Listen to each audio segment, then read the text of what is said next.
ನಮಸ್ಕಾರ ಫ್ರೆಂಡ್ಸ್. ಏನಿಲ್ಲ, ಇವತ್ತು ನನಗೊಂದು ಒಳ್ಳೆ ಎಕ್ಸ್ಪೀರಿಯೆನ್ಸ್ ಆಯಿತು. ಅದನ್ನು ನಿಮ್ಮ ಜೊತೆ ಶೇರ್ ಮಾಡ್ಕೊಳ್ಳೋಣ ಅಂತ ಅಂದ್ಕೊಂಡೆ. ಏನಪ್ಪ ಎಕ್ಸ್ಪೀರಿಯೆನ್ಸು ಅಂದರೆ, ಬೆಳಗ್ಗೆ 3:30ಗೆ ಸಾರಕ್ಕಿಯಿಂದ ಸಿಟಿ ಮಾರ್ಕೆಟ್ಗೆ ಒಂದು ಡ್ರಾಪ್ ಬಂತು ರ್ಯಾಪಿಡೋದಲ್ಲಿ. ಹೋದೆ, ಕಸ್ಟಮರ್ನ ಪಿಕ್ ಮಾಡಿದೆ, ಅಲ್ಲಿಂದ ಕರ್ಕೊಂಡೋಗಿ ಕಸ್ಟಮರ್ನ ಬಿಟ್ಟೆ. ಹೋಗ್ಬೇಕಾದ್ರೆ ಚೆನ್ನಾಗಿ ಮಾತಾಡ್ಕೊಂಡು ಹೋದ. ಸರ್ ಟೀ ಕುಡಿತೀರಾ ಅಂತ ಕೇಳ್ದ. ಸರಿ ಆಯಿತು ಅಂದ್ಬಿಟ್ಟು ಟೀ ಕೊಡಿಸ್ದ, ಜೊತೆ ಒಂದು ಸಿಗರೇಟ್ ಕೊಡಿಸ್ದ. ಸರಿ ಆಯಿತು, ಹಾಗೆ ಮಾತಾಡ್ಕೊಂಡು ಹೋದ್ವಿ ಮಾರ್ಕೆಟ್ಗೆ ಹೋಗಿ ಅಲ್ಲಿ ಹೂವು ತೊಗೋಬೇಕು ಅಂದ. ಸರಿ ಇಲ್ಲೇ ಪಕ್ಕದಲ್ಲೇನೆ ಡ್ರಾಪು, ಒಂದು 10 ನಿಮಿಷ ವೆಯ್ಟ್ ಮಾಡಿ ಹೂವು ತೊಗೊಂಡ್ಬಿಡ್ತೀನಿ ಅಂದ. ಸರಿ ಆಯಿತು, ಹೂವು ತರಕ್ಕೆ ಹೋಗಿದ್ದನಲ್ಲ, ಹೋಗಲಿ ಅಂತ ನಾನು ಸುಮ್ಮನಾದೆ.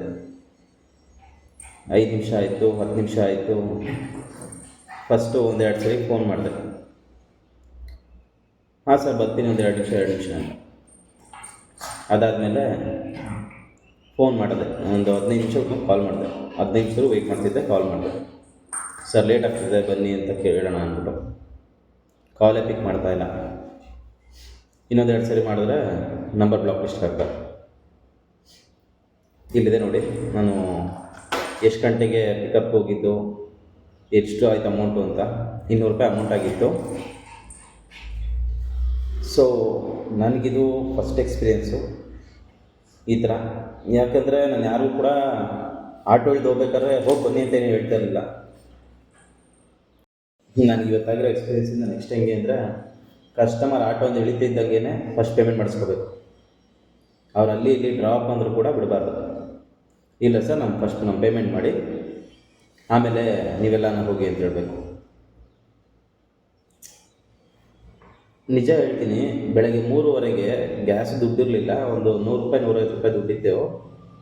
ಅಲ್ಲಿ ಹೋದರೆ ಅದೊಂದು 200 ರೂಪಾಯಿ ಆಗುತ್ತೆ, 350 ರೂಪಾಯಿ ಗ್ಯಾಸ್ ಹಾಕ್ಸ್ಕೋಬೋದು ಅಂತ ಅಂದ್ಕೊಂಡಿದ್ದೆ. ಈ ಥರ 200 ರೂಪಾಯಿನ ಮೋಸ ಮಾಡಿ ಏನು ಸಾಧನೆ ಮಾಡ್ತೀರಾ? ಇಲ್ಲ, ಇಲ್ಲಿ ಬರೀ 200 ರೂಪಾಯಿನ 200 ರೂಪಾಯಿ ಅಷ್ಟೇ ನಿಮ್ಮ ಯೋಗ್ಯತೆ. ಎಲ್ಲೋ ಒಂದು ಕಡೆ ಊಟಕ್ಕೆ ಹೋದರೆ ಕಷ್ಟ ಆಗೋಗುತ್ತೆ. ರಾತ್ರೆಲ್ಲ ನಿದ್ದೆಗೆಟ್ಟು ಅದೇ 300-400 ರೂಪಾಯಿಗೋಸ್ಕರ ರಾತ್ರಿ ಡ್ಯೂಟಿ ಮಾಡ್ತೀವಿ. ಬೈಬೇಕು ಅನ್ನಿಸ್ತದೆ, ಆದರೆ ಏನು ಮಾಡೋದು? ಎಲ್ಲರೂ ಅದೊಂದೇ ಥರ ಇರೋಲ್ಲ,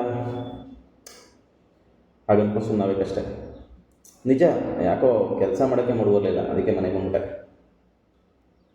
ಈಗ ನೆಕ್ಸ್ಟು ಯಾರು ಬರ್ತಾರೆ, ಅವ್ರಿಗೇನು ಸರ್ ಫೋನ್ಪೇ ವರ್ಕ್ ಆಗ್ತಿಲ್ಲ. ಎಷ್ಟೋ ಜನ ಮಾಡಿದ್ದಾರೆ, ಇಲ್ಲ ಅಂತಾರ. ಸರ್ ಫೋನ್ಪೇ ವರ್ಕ್ ಆಗ್ತಿಲ್ಲ, ನಾನೇ ಹೇಳಿದ್ದೀನಿ ಓಕೆ ನಂಬರ್ ಕೊಡಿ, ನೆಕ್ಸ್ಟು ಬೆಳಗ್ಗೆ ಇಲ್ಲ ಇದಾಗ್ತಿದ್ದಂಗೆ ಫೋನ್ಪೇ ಮಾಡಿ ನೋಡಿ. ಯಾಕಂದ್ರೆ ಯಾರಿಗೂ ಕ್ಯಾಶ್ ಇಟ್ಕೊಂಡು ಓಡಾಡ್ತಾ ಇಲ್ಲ, ಎಲ್ಲ ಗೂಗಲ್ ಪೇ ಫೋನ್ಪೇ ಇಟ್ಕೊಂಡೆ ಓಡಾಡ್ತಾ ಇದ್ದಾರೆ. ನಂದು ಎಷ್ಟೋ ಸರಿ ಆಗಿದೆ, ನಾನೇ ರೊಟ್ಟಿ ಕುಡಿಯೋಕ್ಕಲ್ಲ ಆಗಿರಲ್ಲ, ನಾಳೆ ಬಂದು ಮಾಡ್ತೀವಿ ಅಂತೀವಿ. ಹೀಗೆಲ್ಲ ಮಾಡಿದ್ರೆ 200 ರೂಪಾಯಿ ನಾನು ನಿಜ ಅರ್ಥ ಆಗ್ತಿಲ್ಲ. ನಮ್ಮ ಜನ ಇನ್ನು ಹೆಂಗಿದ್ದಾರೆ ಅಂತ. ಇನ್ನು ಯಾರನ್ನ ನಂಬೋದು? ನೆಕ್ಸ್ಟ್ ಯಾರು ಬಂದರೆ ಹೇಗೆ ನಂಬೋದು? ಸರ್ ಒಂದು 5 ನಿಮಿಷ ವೆಯ್ಟ್ ಮಾಡಿ ಬರ್ತೀನಿ ಅಂದರೆ, ಇಲ್ಲ ಫಸ್ಟ್ ನಮ್ಮ ಪೇಮೆಂಟ್ ಕೊಡಿ, ಆಮೇಲೆ ನೀವೆಲ್ಲ ನಾವು ಹೋಗಿ ಅನ್ಬೋದು. ಅದು ಬಿಟ್ಟರೆ ಬೇರೆ ಏನೂ ಗೊತ್ತಾಗ್ತಿಲ್ಲ ನನಗೆ. ಇವಾಗಷ್ಟೇ ಬಂದ ತಕ್ಷಣ ಫಸ್ಟು ನಿಮಗೆ ಈ ವಿಷಯ ಹೇಳಬೇಕು ಅಂತಲೇ ಇದು ಮಾಡಿದ್ದು. ಈ ಥರ ಇನ್ನು ನಮ್ಮ ಯಾವ್ಯಾವ ಅಣ್ಣಂದಿರಿಗೆ ಎಕ್ಸ್ಪೀರಿಯೆನ್ಸ್ ಆಗಿದೆ, ಎಲ್ಲಾಗಿದೆ. ನನಗೆ ಮಾತ್ರ ಮಾರ್ಕೆಟಲ್ಲಾಯಿತು. ಯಾಕಂದರೆ ಬೇರೆ ಕಡೆ ಆಗಿದ್ರೆ ಅಂಗಡಿ ಮುಂದೆ ನಿಲ್ಲಿಸ್ಬೋದಾಯಿತು. ಈಗ ಕೋರ್ಮಂಗ್ಲಾದ್ರೆ ಕಬ್ಬತ್ರ ನಿಂತ್ಕೊಂತಾರೆ, ಇಲ್ಲ ಎಲ್ಲರ ಕಡೆ ನಿಂತ್ಕೊಂತಾರೆ. ಇವ್ರು ಹೂವು ತೊಗೊಂಡು ಹೋಗ್ಬೇಕಲ್ಲ ದೇವ್ರ ಪೂಜೆಗೆ ಅಂದ್ಬಿಟ್ಟು ಅಂತ ಹೇಳಿದ್ರು ಅಂತ ನಿಲ್ಲಿಸ್ದೆ. ಅಲ್ಲಿ ನಿಲ್ಸಿದ್ದು ತಪ್ಪಾಗೋಯ್ತು.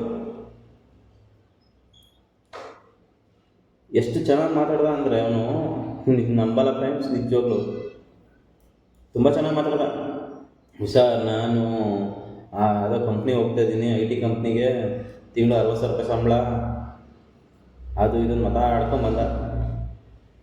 ನೆಕ್ಸ್ಟ್ ಇವಾಗ ನಮ್ಗೆ ಅರ್ಥ ಆಗಿದೆ ಗೊತ್ತಾ, ಯಾರು ಚೆನ್ನಾಗಿ ಮಾತಾಡ್ತಾ ಇರ್ತಾರೆ, ನಾವು ಏನೋ 5 ನಿಮಿಷ ನಿಲ್ಲಿಸು ಅಂದರೆ, ಇಲ್ಲಪ್ಪ ಫಸ್ಟು ಪೇಮೆಂಟ್ ಮಾಡು, ಆಮೇಲೆ ನೀನು ಎಲ್ಲ ನಾವು ಹೋಗ್ಪ ಕಾಯ್ತಾ ಇರ್ತೀನಿ ಅನ್ಬೇಕು. ಒಂದು ಕಡೆ ಪೇಮೆಂಟು, ಇನ್ನೊಂದು ಕಡೆ ಟೋಟಲ್ 25 ನಿಮಿಷ ಆ ಮಾರ್ಕೆಟಲ್ಲಿ ನಿಂತ್ಕೊಂಡು ವೆಯ್ಟ್ ಮಾಡ್ತಾಯಿದ್ದೀನಿ. ಅಲ್ಲಿಂದ ಅದು ಬಾಡಿಗೆನೂ ಬರಲಿಲ್ಲ. ಅಲ್ಲಿಂದ ಮತ್ತೆ ಕೋರ್ಮಂಗಳವರೆಗೂ ಬಂದಿದ್ದಾಯಿತು. ಯಾಕಂದರೆ ಮಾರ್ಕೆಟ್ ಹತ್ರ ಒಳಗಡೆ ಬರುತ್ತೆ, ಒಳಗಡೆ ಹೋಗೋಕ್ಕಾಗಲ್ಲ, ಒಳಗಡೆ ಫುಲ್ ಟ್ರಾಫಿಕ್ ಜಾಮ್ ಇರುತ್ತೆ. ಇಂಥವ್ರಿಗೆಲ್ಲ ಏನು ಹೇಳ್ಬೇಕು ಹೇಳಿ ಫ್ರೆಂಡ್ಸ್.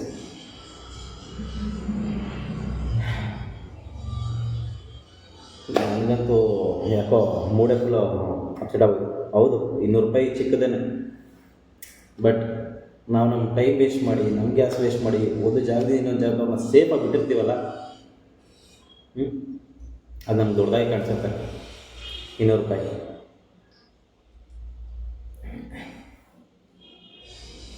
ಓಕೆ ಫ್ರೆಂಡ್ಸ್, ಇವತ್ತಾಗಿರೋ ಎಕ್ಸ್ಪೀರಿಯನ್ಸ್ನ ನಮಗೆ ಎಲ್ಲನೂ ಒಂದು ಪಾಠ ಅನಿಸುತ್ತಲ್ಲ, ಇದು ಕೂಡ ಹಂಗೆ ಒಂದು ಪಾಠ ಅಂದ್ಕೊತೀನಿ. ನೆಕ್ಸ್ಟ್ ಯಾರೇ ಬಂದರೂ ಕೂಡ ಫಸ್ಟು ದುಡ್ಡು ಪೇ ಮಾಡಿ ಆಮೇಲೆ ಇವೆಲ್ಲನೂ ಹೋಗಿ ಅಂತ ಹೇಳೋಣ. ನಿಮಗೆ ಎಲ್ಲೆಲ್ಲಿ ಹಿಂಗೇನಾದ್ರು ಎಕ್ಸ್ಪೀರಿಯನ್ಸ್ ಆಗಿದ್ದರೆ ಕಮೆಂಟಲ್ಲಿ ಹೇಳಿ, ಯಾವ ಜಾಗದಲ್ಲಾಗಿದೆ ಅಂತ. ನಾವು ಹುಷಾರಾಗಿರ್ತೀವಿ, ಆ್ಯಂಡ್ ನೀವು ಅಷ್ಟೇ ಹುಷಾರಾಗಿರಿ. ನಾನು ನಿಮ್ಮ ವಿಜಯ್ ಬೆಂಗಳೂರು. ಸಬ್ಸ್ಕ್ರೈಬ್ ಮಾಡಿ, ಲೈಕ್ ಮಾಡಿ, ಸಪೋರ್ಟ್ ಮಾಡಿ. Thank you. ಬಾಯ್.